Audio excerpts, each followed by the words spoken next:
Tibor. Gyerekek, a mai órán összefoglaljuk, hogy mit tanultunk eddig. Ne ugassál. Várnai Zoli, ki fogsz menni? Most próbálkozom, mint győzik-e a logikai játékkal? Beírok egy egyest. Az neked lesz rossz tanárkám. Az biztos, mert akkor még jövőre is itt fogsz ülni. Tehát Széchenyi István sok pénzt adott a Tisza szabályozására, ugye? Ja, hülye, vett inkább volna egy 8.1-es házi mozit. Zolika, látom, nem is ismered Széchenyit. Miért, fönn van az iviben? Széchenyi a 19. században halt meg. Arisztokrata volt. Tudod, mit jelent az? Ki volt tömve dohánnyal, de nem volt PlayStation-je, meg tetkója. Széchenyi rengeteg nagy dolgot vitt véghez. És akkor most dobjak 6-os golyóval, vazzeg.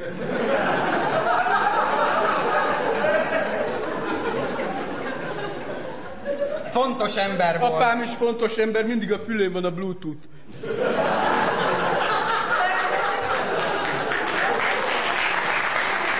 Ez jó, hogy ezt felolvastam.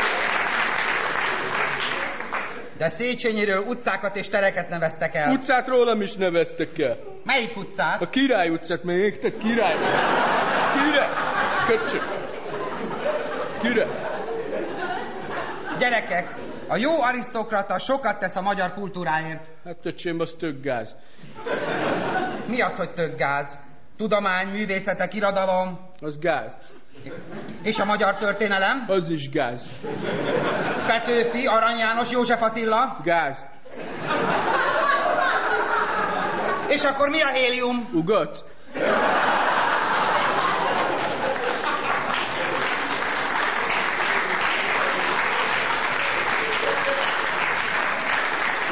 Megyél vissza.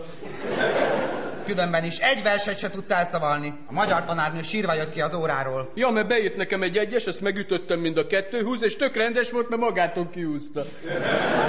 És a Jutka néni, a matek tanár, úgy jött ki tőletek, hogy a fejét fogta. Hát csak ráküldtem egy SMS-t, igaz, telefonnal együtt. És te most azt hiszed, hogy én megijedek tőled? Menj már, akkor a tahó vagy, hogy szereted a fokhagymás nápolyt. Hogy mersz ilyen hangon beszélni velem? Akkor beszélek ilyen hangon. Nekem jogaim vannak, vazzeg! Kikérem magamnak ezt a stílust. Én egy több dipnovás tanár vagyok. És ha megütlek? Azt meg ne próbáld. Nem kell próbálni, elsőre menni fog.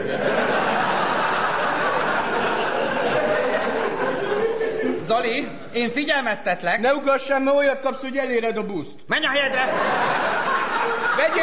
Vegyétek föl mobillal! Vegyétek föl mobillal! Jaj, ne... Vegyétek mobillal! Még egyszer hozzám érsz, az igazgatóhoz megyek. Lebénítlak, mint Demszki a főváros.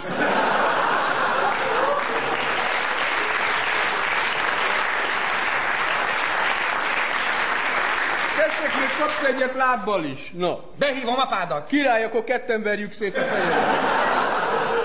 El vagy tájolódva, kisfiam. Apád most a kezemben van. Apám? Hogy? Megígértem neki, hogy ha mellém áll, tovább mehet másodikba.